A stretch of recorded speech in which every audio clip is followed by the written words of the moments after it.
Subscribe कीजिए ध्येय IAS channel को और बेल आइकन को दबाइए लेटेस्ट वीडियो सबसे पहले देखने के लिए।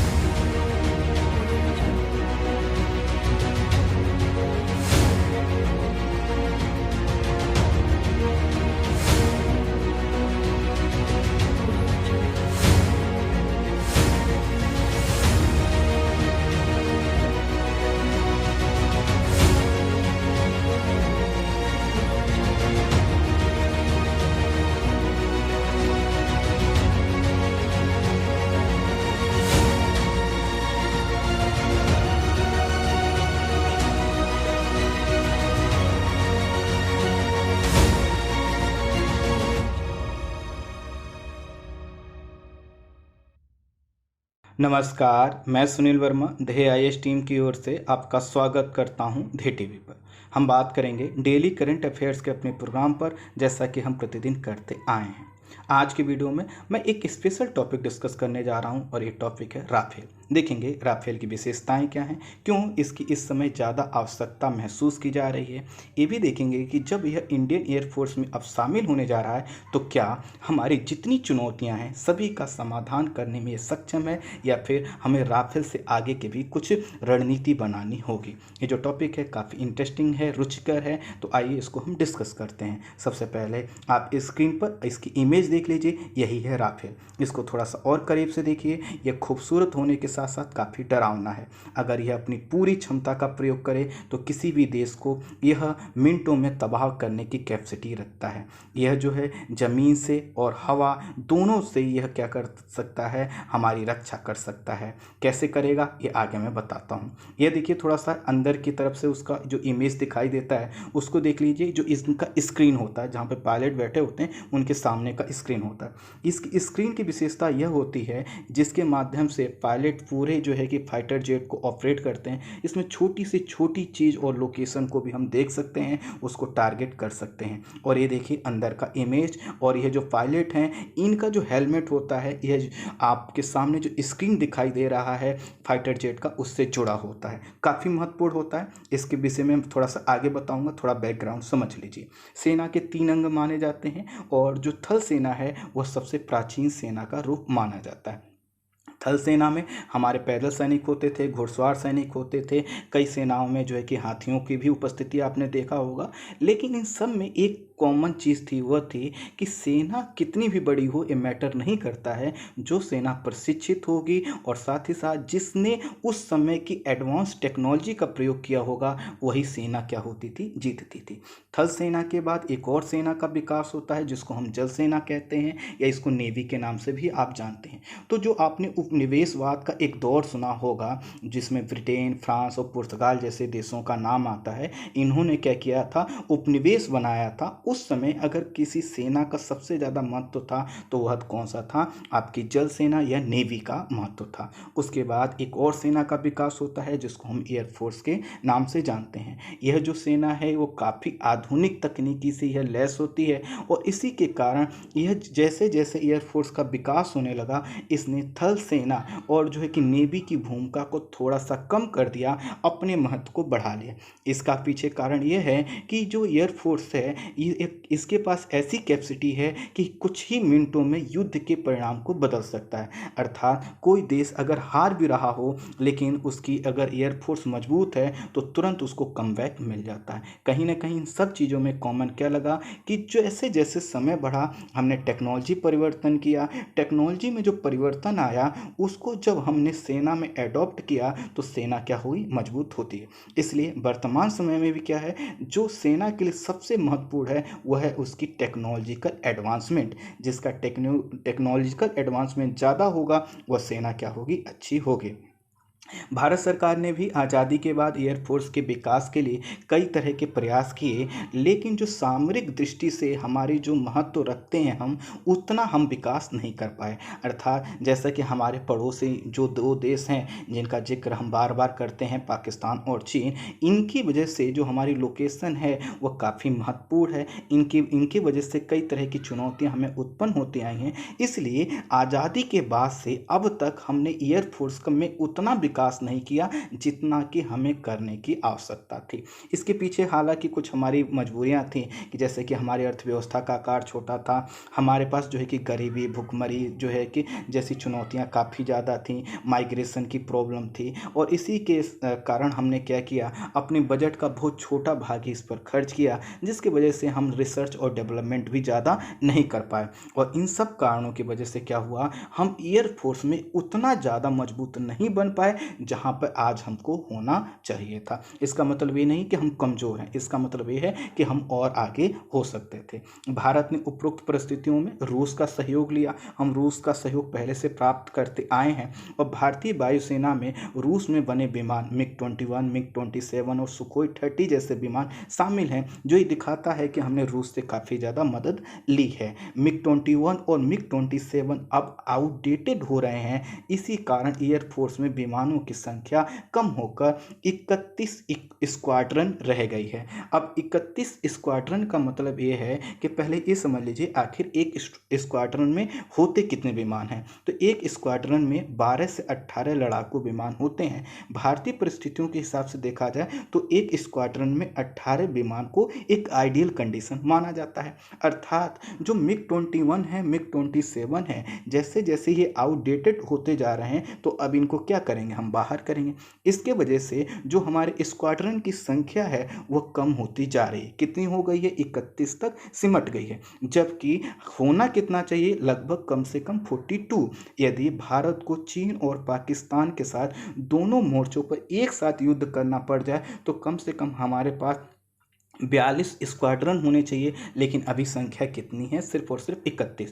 उसमें भी अधिकांश जो हमारे लड़ाकू विमान हैं उनकी टेक्नोलॉजी बहुत ज़्यादा एडवांस नहीं है। अर्थात वह इस वजह से नहीं है क्योंकि हमने रिसर्च और डेवलपमेंट नहीं किए, और रूस से जो हमने खरीदे वो पुराने हो गए हैं। भारत ने अंतिम बार 96 अर्थात 1996 में, कहीं ये आपको 1997-98 मिल जाएगा, लेकिन ज़्यादा जो है कि वैलिड माना जा रहा है, हमने 1996 में अंतिम बार सुखोई 30 को खरीदा था। अब देखिए 1996 में जो हमने खरीदा उसके बाद हमने बहुत ज़्यादा टेक्नोलॉजिकल एडवांसमेंट उन विमानों में नहीं किया, तो इसका मतलब क्या है कि उस समय की टेक्नोलॉजी के हिसाब से सुखोई 30 फिट था, लेकिन आज की सभी चुनौतियों का समाधान करने में सक्षम नहीं है। खैर, जब हमने सुखोई को इतना समय पहले खरीदा था तो उसी के कारण लंबे समय से अन्य विमानों की मांग की जा रही थी कि भारतीय सेना के लिए खरीदे जाएं। भारत सेना ने अपनी वायुसेना को मजबूत करने के लिए वर्ष 2007 में मल्टी रोल नए लड़ाकू विमानों के लिए टेंडर जारी किया। टेंडर जारी करने का मतलब है कि प्रस्ताव रखा कि हम खरीदना चाहते हैं, जो कंपनियां हमें बेचना चाहें वह अपना टेंडर हमें दे सकती हैं। इसके लिए अमेरिका की F-16, AF-18, रूस ने MiG-35 और स्वीडन ने ग्रिपिन, यूरोपीय समूह ने यूरोफाइटर टाइफून तथा फ्रांस ने राफेल की दावेदारी पेश की। 27 अप्रैल 2011 को आखिरी जो दौड़ हुई उसमें राफेल और यूरोफाइटर ही भारतीय आवश्यकता के अनुकूल पाए गए, बाकी को हमने बाहर कर दिया। इस समय दौड़ किसके बीच में होनी थी, राफेल और यूरोफाइटर के बीच।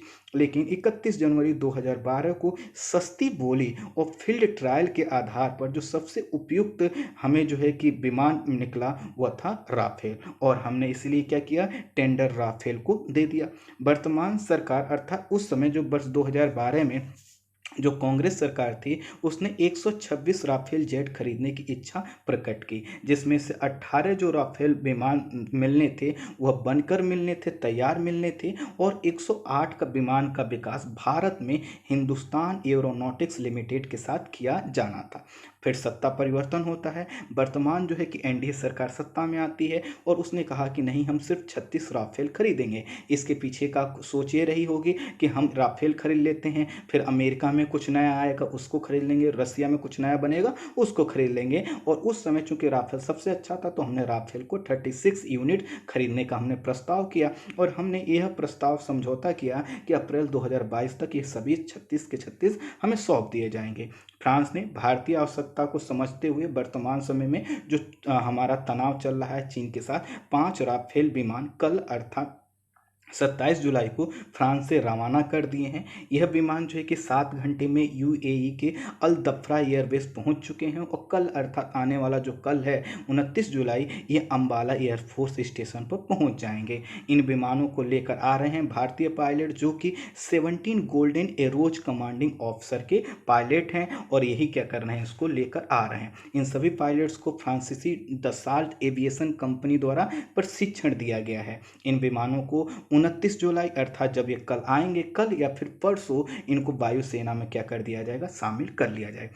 अब जब शामिल किया जा रहा है तो इनकी विशेषताएं तो हमें जाननी पड़ेंगी। यह एक लड़ाकू विमान है जो मल्टी रोल फाइटर विमान है। मल्टी रोल का मतलब ये है कि सिर्फ ये हमला नहीं करता है बल्कि ये हमें सूचनाएं पहुंचा सकता है, यह कहीं की निगरानी कर सकता है। यह जो है कि किसी जैसे मान ली एक तरफ से हमला हो रहा है तो दूसरी तरफ भी यह नज़र रख सकता है, अर्थात एक स्थान पर लड़ते हुए दूसरे स्थान की भी खोज खबर रख सकता है। और इसे बनाया है फ्रांस की डेसॉल्ट एविएशन नामक एक कंपनी ने। राफेल 1 कैटेगरी सबसे पहले इंट्रोड्यूस किया गया था 4 जुलाई 1986, कहां पर, फ्रांस में। उसके बाद जो सी कैटेगरी थी उनकी आई थी, वह आई थी 1991 में। और उसके बाद इन्होंने 4 कैटेगरी अभी तक विकसित कर ली हैं, ABCM। और यह क्या करते हैं, एक सीट वाले, डबल सीट वाले, डबल इंजन के विमान बनाते हैं और इनके जो विमान होते हैं वो दुनिया के सबसे आधुनिकतम विमानों में से एक जाने जाते हैं।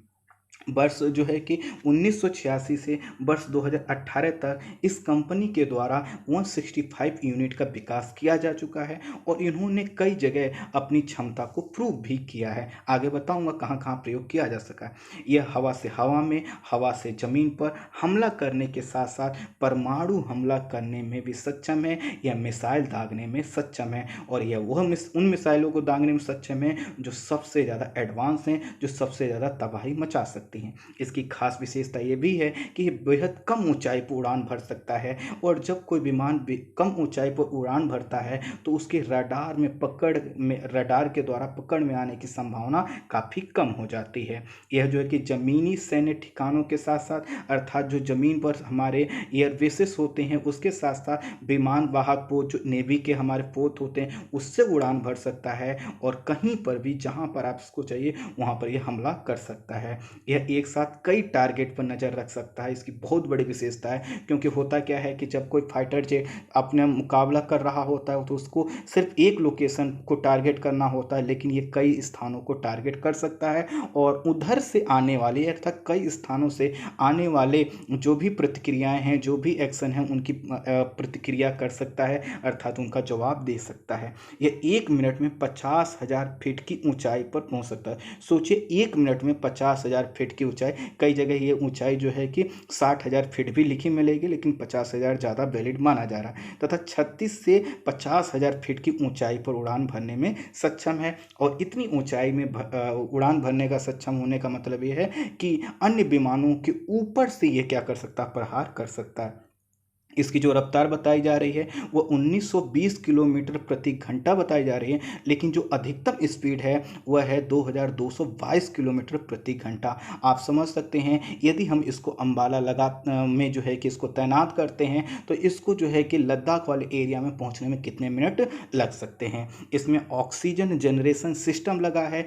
ऑक्सीजन जनरेशन सिस्टम लगा होने के कारण जो इसको लिक्विड ऑक्सीजन भरकर भेजने की आवश्यकता होती थी, जिस जिसकी वजह से वजन भी बढ़ता था, अब वह नहीं होगी। अर्थात इसमें जो लिक्विड ऑक्सीजन भरने की जो कार्य था अब वह समाप्त हो गया है। यह इलेक्ट्रॉनिक स्कैनिंग रडार से 3D मैपिंग कर रियल टाइम दुश्मन की अवस्थिति पता करने में सक्षम है। अब इसको थोड़ा सा, यह इलेक्ट्रॉनिक स्कैनिंग रडार से जो इनके यह जो पूरा फाइटर जेट है, ये आगे आने वाले हर चीज़ को क्या करते हैं, स्कैन करते हैं, उनकी मैपिंग करते हैं। और अगर वह चीज़ मूव भी कर रही है, मान लीजिए कोई फाइटर जेट सामने ही है, उधर से आ रहा है या इसके आगे भाग रहा है, तो उसको ये क्या कर सकते हैं, उसकी मैपिंग कर, 3D मैपिंग कर, किस डायरेक्शन मुड़ रहा है, उसकी लोकेशन क्या है, झुकाव क्या है, और साथ ही साथ रियल टाइम अर्थात चलती हुई चीज़ को भी, ऑब्जेक्ट को भी क्या कर सकता है, उसकी अवस्थिति को पता लगा सकता है, उसकी स्पीड को मॉनिटर कर सकता है, और जैसे कमांड दिया जाएगा वह उस फाइटर जेट या किसी भी चीज़ को यह ध्वस्त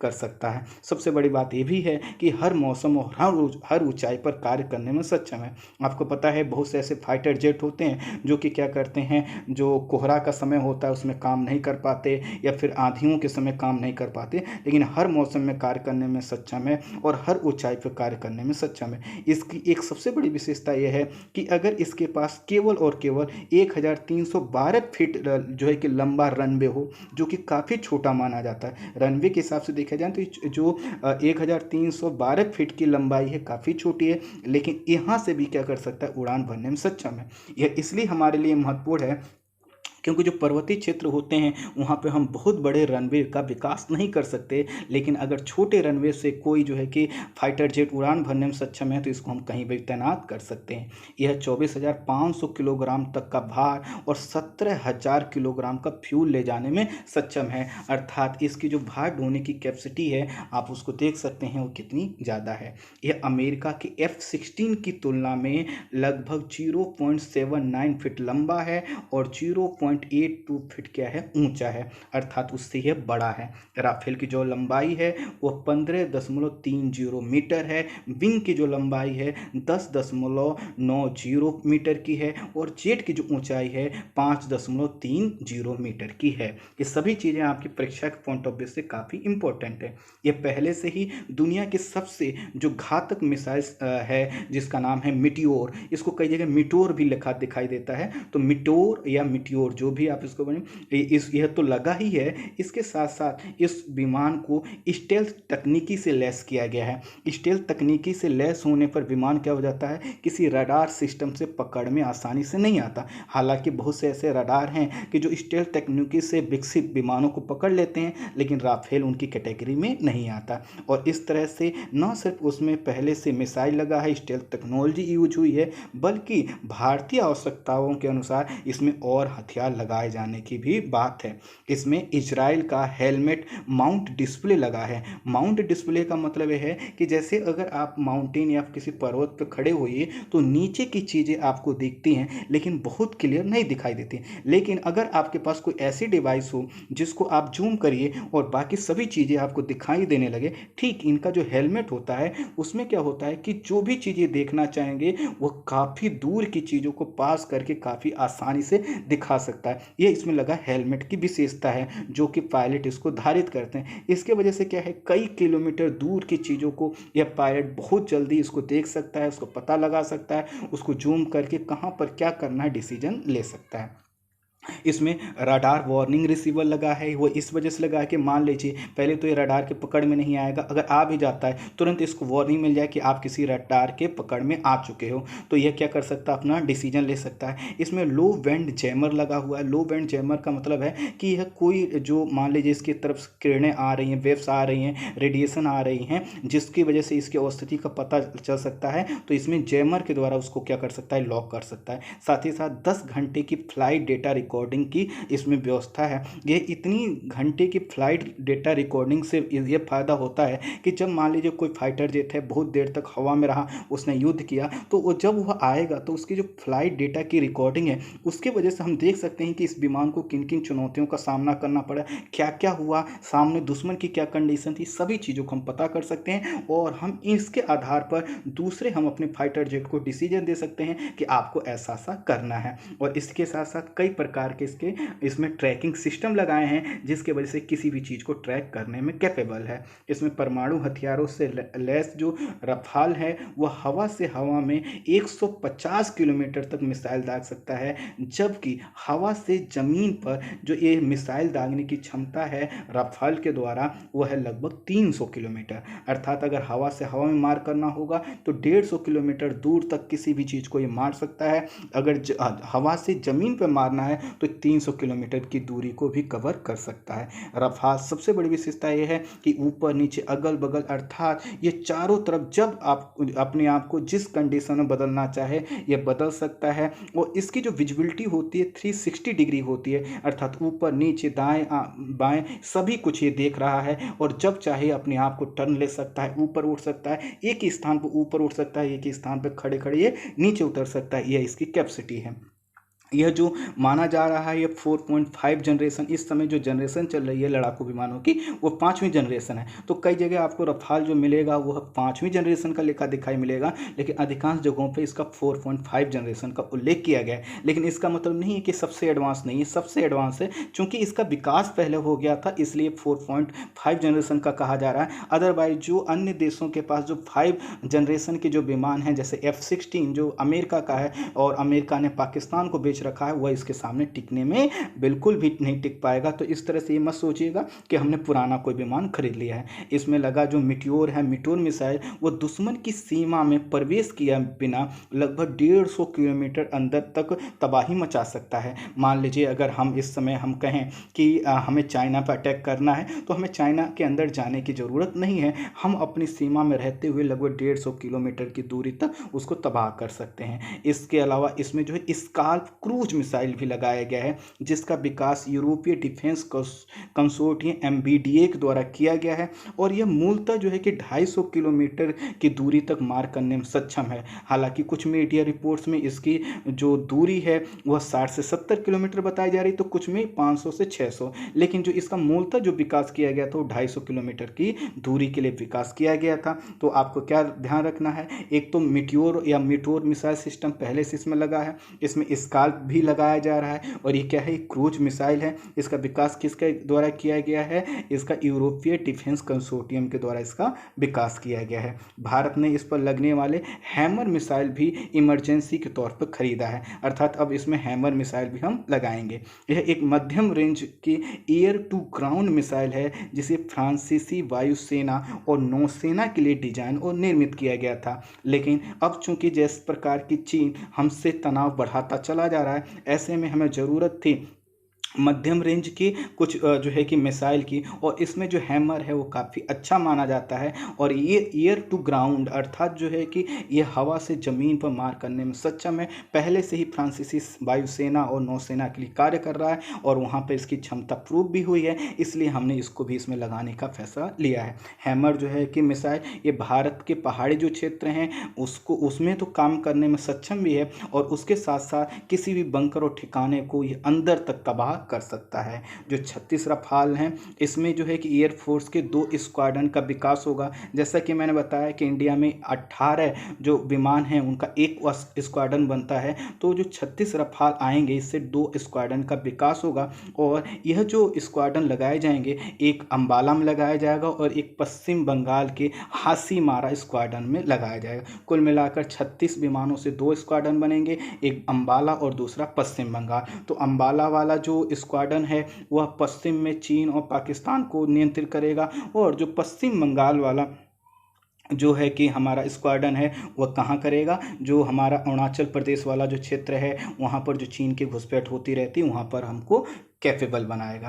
रफाल भारत को जो है कि पाकिस्तान की F-16 JF-17 जैसी 5वीं पीढ़ी के विमानों को से मुकाबला करने में हमें सक्षम बनाएगा, बल्कि कई रिपोर्ट्स में यह कहा जा रहा है कि उन पर काफ़ी ज़्यादा भारी पड़ सकता है। अब भारी इतना पड़ सकता है कि कुछ में तो दावा ये भी किया जा रहा है कि एक राफेल को रोकने के लिए 2 F-16 विमानों की आवश्यकता होगी। यदि हमारे पास कुछ कम भी जो है कि राफेल रहेंगे तब भी हम बहुत ज़्यादा ज़्यादा जो है कि उससे मुकाबला कर सकते हैं। लेकिन फिर भी हमें एक चीज़ और ध्यान रखना होगा कि हमें अपनी कैपेसिटी को बढ़ाना है, अतिशयोक्ति वाली किसी चीज़ को एक्सेप्ट नहीं करना है। खैर, मीडिया रिपोर्ट्स के अनुसार ये भी कहा गया है कि जो राफेल कंपनी है वो 50 साल तक के लिए हमें फ्रेंच इंडस्ट्रियल जो है कि सपोर्ट देगी। अर्थात इसका मतलब है कि जो फ्रांस की सरकार को जो सुविधाएं मिलती हैं, तो चूंकि वहीं की कंपनी है, ये 50 साल तक अगर इसमें किसी टेक्नोलॉजी की हमें ज़रूरत पड़ती है तो हमें सपोर्ट यहाँ पर मिलता रहेगा।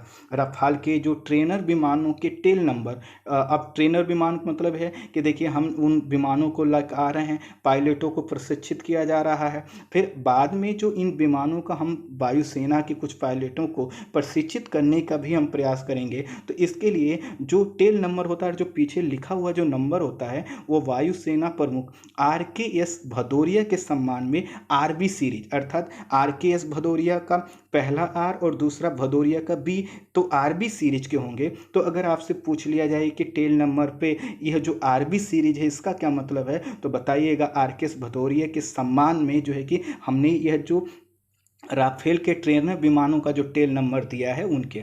अब इसलिए ऐसा किया गया क्योंकि जो रक्षा सौदा हुआ था उस समय ये उप सेना प्रमुख थे और इस सौदों में भारतीय जो टीम थी उसका इन्होंने क्या किया था, नेतृत्व किया था। अब प्रश्न ये आएगा कि जब इतना कुछ खास है तो उसके बाद भी क्या हमारा इंडियन एयरफोर्स किसी और चुनौती के लिए जो है कि इसमें कुछ कमी ढूंढ सकता है क्या? तो देखिए उसका उत्तर क्या निकलता है। क्या राफेल, प्रश्न ये है, क्या राफेल हमारी सभी आवश्यकताओं की पूर्ति करेगा? पहला है, राफेल उन्नत तकनीकी का है लेकिन संख्या क्या है, कम है।